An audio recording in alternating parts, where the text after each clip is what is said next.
ठीक है, लेकिन ये मैं चलें ये मैं डायरेक्ट फिर नईम साहब से ही पूछता हूँ, जो कि ऑफ कोर्स इमरान खान साहब के तर्जुमान हैं। आज जो प्रेस कॉन्फ्रेंस हुई है उसमें भी ये बैठे थे। और अतर भाई, ये जो आपने कहा ना कि ये भी तरीके से डील ही है या ऑफर है कि भाई माफ़ी मांग लें तो मामला तय हो सकता है। असद कैसर साहब अभी 10 बजे मेहर बुखारी साहबा के शो में बोले कि माफ़ी तो अपने बाप से भी नहीं मांगते हम।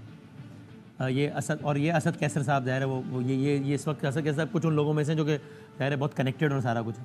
और जो नईम साहब ने प्रेस कॉन्फ्रेंस की है रऊफ साहब के साथ बैठे हुए, उसमें भी टोन में ये मुझे कम से कम नहीं लगा कि पीटीआई ने इसको एज एन ऑफर लिया है कि चलो अच्छा ये ऑप्शन है क्या, तो चलो हम इस पर गौर करते हैं और रास्ता निकालते हैं। लेकिन असल बात नईम भाई आप ही बताएंगे। नईम पिंजरा साहब, ये जो बात है हम स्पेसिफिक बात कर लेते हैं कि जनाब वो कहते हैं कि साहब सच्चे दिल से माफ़ी मांगें, इसको आप एज एन अपॉर्चुनिटी लेते हैं कि अच्छा चलो ठीक है भाई अगर कोई वो है तो हम इस पर बारे में गौर करेंगे ताकि मामला ख़त्म करें और आगे बढ़ें, या नहीं आप इसको दूसरे अंदाज से लेते हैं कि भाई किस चीज़ की माफ़ी, जैसा यानी आपका भी क्या वही रहा है किसी भी अल्फाज में जैसे कैसे साहब ने कहा कि वो कहते हैं अपने बाप से नहीं मांगते माफ़ी भाई हम। बहुत शुक्रिया बदामी साहब, आपने मुझे मौका दिया। देखें, हम माफ़ी मांगे तब जब हम कसूरवार हों। हम तो दरखास्त लेकर सुप्रीम कोर्ट के पास गए हुए हैं और हम सुप्रीम कोर्ट से सदा कर रहे हैं, 1 साल होने वाला है। 25 मई से दरखास्त हमारी जुडिशल कमीशन के हवाले से पेंडिंग है कि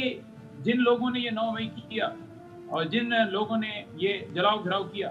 जैसे पाकिस्तान तहरीक इंसाफ के ऊपर क्रैक डाउन किया, खान साहब के ऊपर जिस तरह केसेस बनाए गए, हमारे लीडरान के ऊपर जैसे केसेस बनाए गए, जैसे वर्कर्स को अंदर डाला गया, जैसे खवातीन को अंदर डाला गया, और जैसे प्रेस कॉन्फ्रेंस करवा के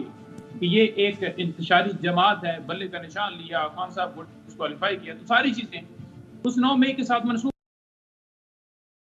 हमें नुकसान हुआ है, हमारे लोग शहीद हुए हैं, हमारे लोग शहीद हुए हैं और उसके साथ साथ पैरालाइज हुए हैं, हमारे लोगों को जख्मी की गया है, 100 के करीब हमारे लोग जख्मी हुए हैं। हमारी क्या कहीं पे आपने कहीं देखी है कि हमारे किसी जो बंदा शहीद हुआ है या जख्मी हुआ है या पैरालाइज हुआ है, कोई एफआईआर किसी एहलकार के ऊपर दर्ज हुई हो, किसी भी बता दे कि क्या कहीं पे कोई ऐसा बंदा जो आपने देखा हो कि हमने कोई ऐसा मामला किया जहां पर कोई आर्मी का बंदा हमें किया गया है। और अच्छा, लेकिन नहीं सर, जो आप कहते हैं कि ये तो हमारे खिलाफ ही इस्तेमाल हो रहा है, एक तो आपने क्लियर कर दिया ना, यानी कि बात अतर साहब वो जवाब मेरा ख्याल है हमें मिल गया कि भाई नईम साहब की बात से भी कि भाई माफ़ी क्यों मांगी, हमने नहीं किया कुछ, तो इसको पीटीआई एज एन ऑफर नहीं ले रही, बल्कि वो कह रही है भाई किस बात की माफ़ी यार क्या। लेकिन नईम भाई एक बात बताएं, फिर मैं आमिर साहब की तरफ चाहता हूँ कि वो ये कहते हैं कि भाई ये कोऑर्डिनेटेड सीरीज अटैक, मिसाल के तौर पर कहते हैं भाई लिबर्टी है, लिबर्टी में इतनी सारी इमारतें हैं लेकिन तोड़ा सिर्फ अस्करी टावर जाता है, पूरे मुल्क में इतनी सारी तंसीबात हैं, अटैक सिर्फ फौजी तंसीबात पर होते हैं अक्रॉस द कंट्री, इसलिए वो कहते हैं कि हमले भी वो जहन साजी की गई जिसके नतीजे में हमले हुए, कि एक जहन बनाया गया था। तो इस पर क्या आपका जवाब है कि ये तो पीटीआई भी मानती है ना कि हाँ भाई एहतजाज करने के लिए तो निकले थे। इमरान खान साहब ने भी कहा कि यार और कहाँ एहतजाज करते हैं हमारे लोग, भाई जिनको कसूरवार समझते हैं उनकी इमारतों के बाहर ही करेंगे ना एहतजाज, तो ये तो आप भी मानते हैं कि एहतजाज किया,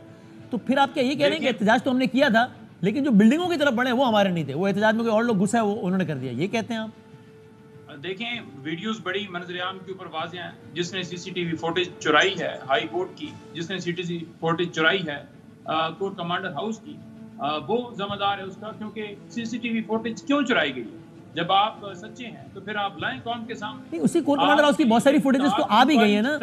अच्छा, बहुत सारी तो वो भी है ना जो लोग खुद अपने कैमरे से बना रहे हैं कि देखो हमने ये कर दिया, हमने ये कर दिया, कहा था ना लाइन क्रॉस नहीं करना, अब भुगतो, अब नहीं छोड़ेंगे। ये तो सारे पीटीआई के लोग हैं ना, वो तो जो खुद बना रहे हैं वीडियो तो डाली उन्होंने। देखें, कोई ऐसी स्टेटमेंट खान साहब की दिखा दे जिसमें उन्होंने कहा हो कि किसी बिल्डिंग को नुकसान पहुंचाए, किसी भी अस्करी बिल्डिंग को या किसी भी इमारत को उन्होंने कहा हो कि नुकसान पहुंचाए, और जहां एक हमें सिर्फ टारगेट किया जा रहा है। आपने रिसेंटली देखा, आज मैं प्रेस कॉन्फ्रेंस के अंदर उनकी देख रहा था, जो प्रेस कॉन्फ्रेंस कर रहे थे वो कह रहे थे कि देखें ये जो है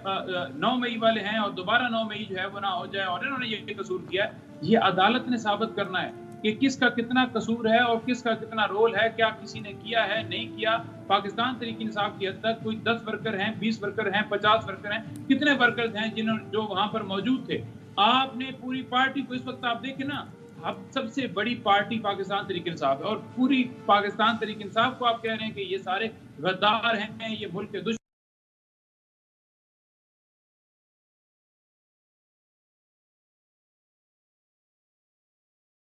दो इनको जल्द से ना करने दो, इनको जुलूस ना करने दो। अब हम 9 मई के हवाले से हमने पुरअमन एहतजाज की कॉल दी, जो हमारा हक है, लेकिन इस्लामाबाद पुलिस की तरफ से एक मैं देख रहा था कि वो कहीं आ गया ट्वीट कह रहे हैं जी कि कोई भी रैली ना निकाले जो जो है रैली निकालेगा, दफा 144 लगा दी गई। नोटेड, ठीक है नहीं भाई, आपका ये रिस्पॉन्स आ गया। मैं जरा ठीक है, allow me to bring in Aamir Ilyas Rana साहब इन द कन्वर्सेशन।